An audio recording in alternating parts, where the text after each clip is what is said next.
Hello students.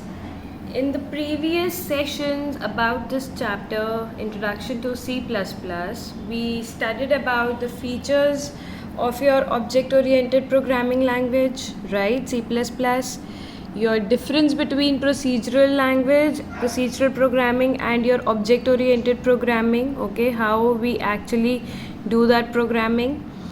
Your basic concepts we discussed. We discussed the differences between C and C++, and then we started with the C++ editor, right? We discussed about the elements included in your C++ editor, your menu, which actually provides you basic operations, okay, in your C++ editor. We discussed about the operators, okay, the types of operators, your arithmetic, assignment, relational, logical, conditional, okay. We discussed about all these. We discussed about the examples of your conditional operators. We discussed about your cin and cout statements, okay, which are similar to your scanf and printf in your C language. We discussed about the structure of your C++ program, okay, how we actually construct our C++ program. And then we discussed about your programs, right? As I cannot show you, I cannot run those programs for you right now on the screen, right? So I just orally explained to you, right? So but what you can do is you can actually download your C++, okay, and then you can execute these programs, okay. You can install that, fine. I'll share the link and everything, okay, with you, so that you can easily download on your computer systems, on your laptops and everything, and then you can practice these programs, fine. I'll do that. Okay, so the very first program we discussed was about adding two numbers, then subtraction, okay, and then to illustrate the use of double quotes, right? These three programs we discussed, okay. So now we are starting with the fourth program, that is to ask a number from user to display the same, okay. How we will be doing is, the very first line will be your hash include iostream.h, okay, that's the header file which we need to include. Second, hash include conio.h for clear screen, then void main, then your curly braces will start.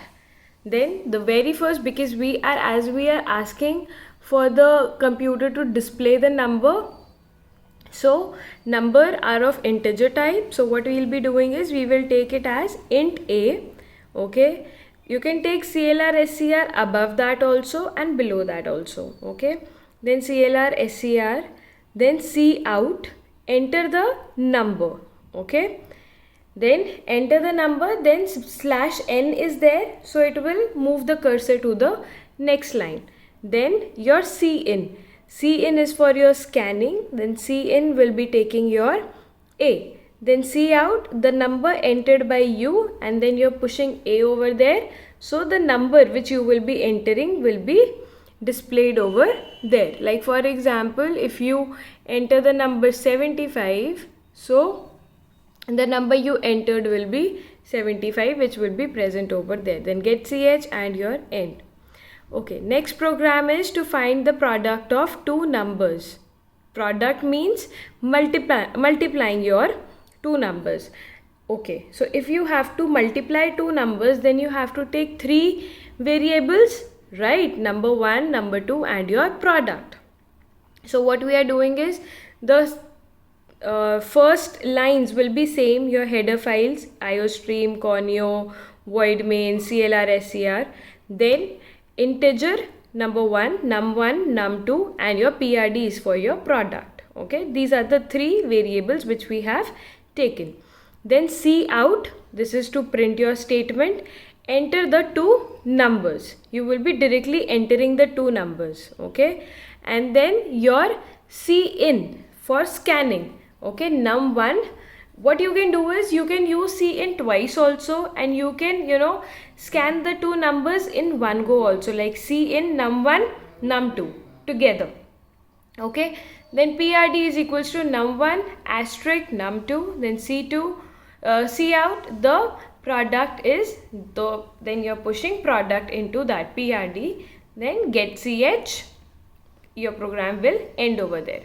Next, to find the average of the number, okay, when we have to find the average, then what do we do is the number of we add the numbers, okay, and then we divided by the number of items, right? If we are taking 3 numbers, so we will add those 3 numbers and divide it with number 3. Okay, so let's see this program as well. Hash include iostream.h, hash include conio.h. okay, these are the header files. Then void main clr scr. Okay, for average, what do we have to do is we have to take 4 variables, because one for the sum, okay, and one for the average, okay, and then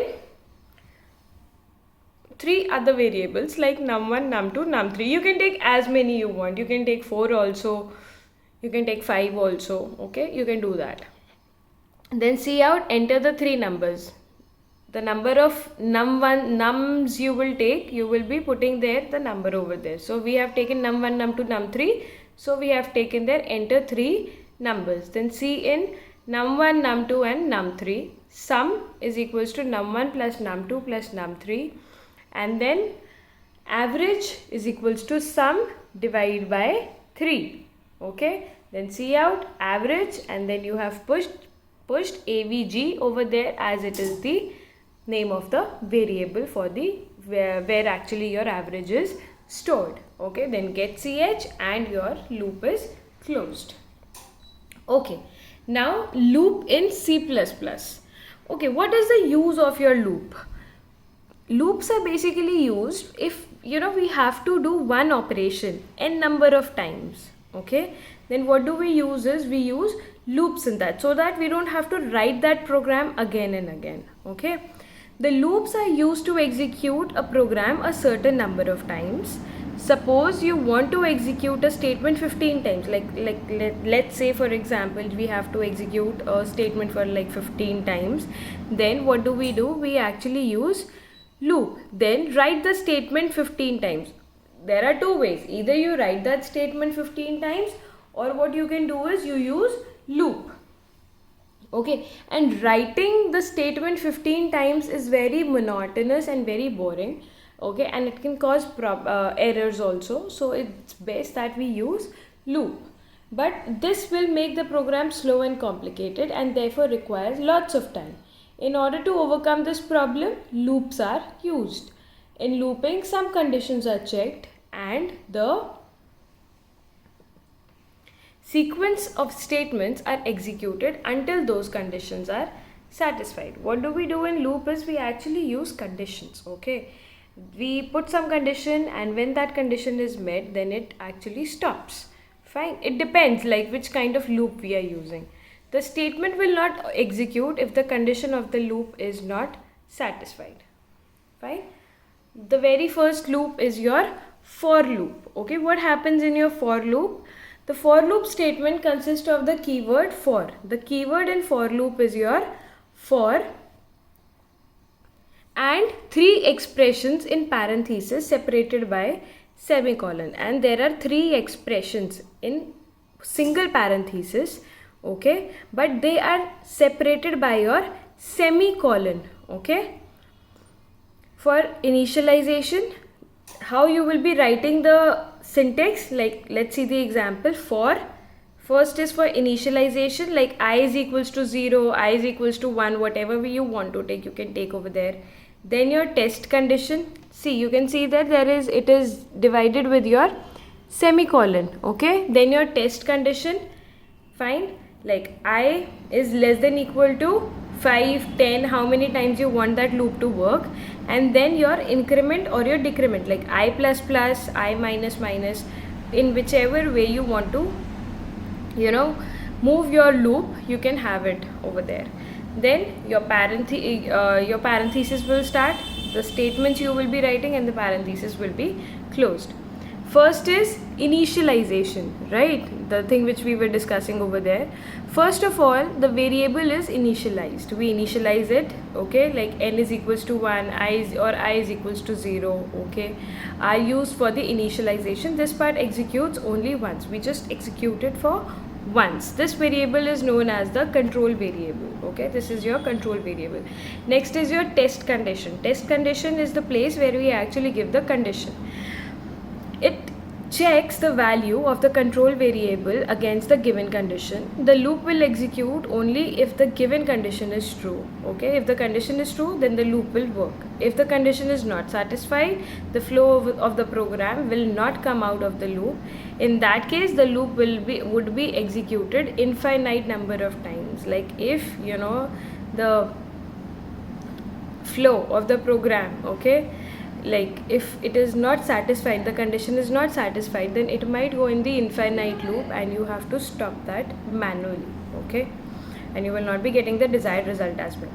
Next is your increment or your decrement. After initialization and test condition, the body of the loop is executed once. Like once it is executed, then it will be either, after meeting the test condition, then it will be either incremented or decremented, and that increment and decrement will go to the initialization point, okay? Then the value, if you are starting with 0, then after incrementing it will turn to 1, and then after execution of that one statement, and then it will be incremented again to 2. After that it comes to increment or decrement part and changes the value of the control variable, okay, that initializing variable, okay? Suppose that the value of I is increased by 1, then it again checks the condition. If the condition is satisfied, the body of the loop will execute, otherwise it will terminate. The process of giving increment or decrement and testing the condition continues until the variable fails to satisfy the condition, and when the condition is not satisfied, then the loop will stop. Consider the following example which illustrates the use of your loop. For int I is equals to, integer type I is there, int I is equals to 2, I is less than equal to 2, then I plus plus count hello. The control variable I, okay, control variable is your I, has been initialized to 2.